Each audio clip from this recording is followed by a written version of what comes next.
భవాని లోకాల నేలే ఓంకార రూపమమ్మా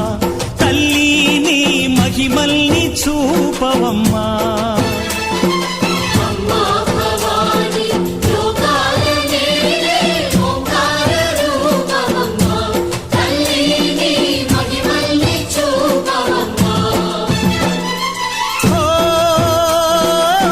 సృష్టికే దీపమా శక్తికే మూలమా సింహరథమే నీదమ్మా అమ్మ దుర్గమ్మ భక్తులను దీవించుమా